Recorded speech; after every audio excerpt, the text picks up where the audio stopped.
Hello and welcome, my name is Martin, but they call me Tino, and today we're going to see how do planes on carriers work in naval battles.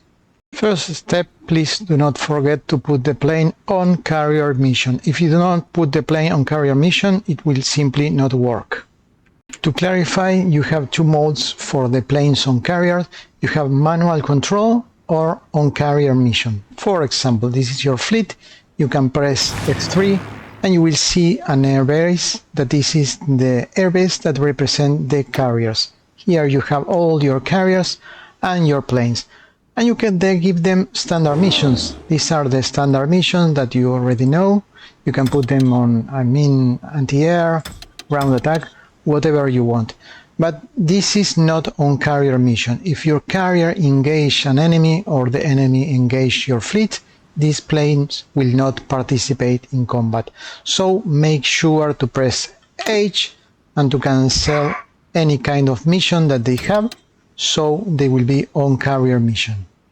Now, as you can see, they are on standby, but if you press F2 and you select the fleet and you give the fleet a mission, sorry, the missions are below, let's say you give them strike force, you now press F3 and you go to the airfield and you see on carrier mission, okay?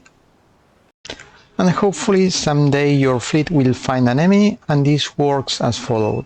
Your strike force takes off each 8 hours. So you join all your land-based bomber plus your naval bombers, and they take off and strike the enemy.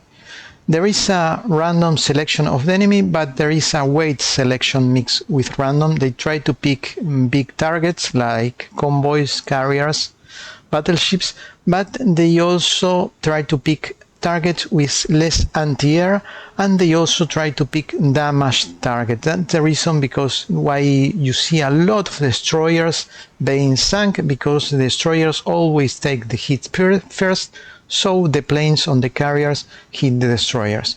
That's the reason why they pick destroyers too. The second phase is the anti-air. Easy to understand, and the only factor that helps the plane is the agility. The armor doesn't help, the air defense doesn't help, only the agility. If the plane is on kamikaze mission, the air defense will concentrate on the kamikaze plane. The third stage is the damage itself, and this is important because the naval bombers based on carriers deals 10 times more damage than the naval bombers based on land.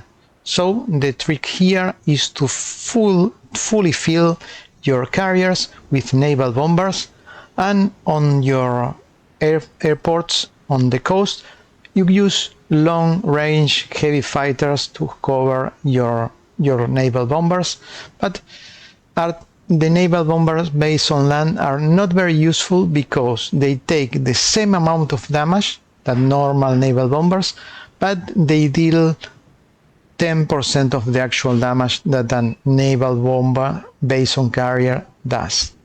So hope it makes sense for you, and that's all on my side. Let me think.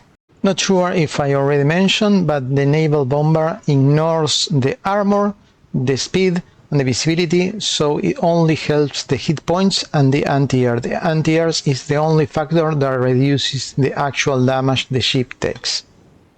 If you check the wiki, you are going to see here that it says 1000% extra damage from the carrier-based bombers. It's not 5 times, not 8 times, it's 10 times, so it's very important. You can change this constant or check it if you want.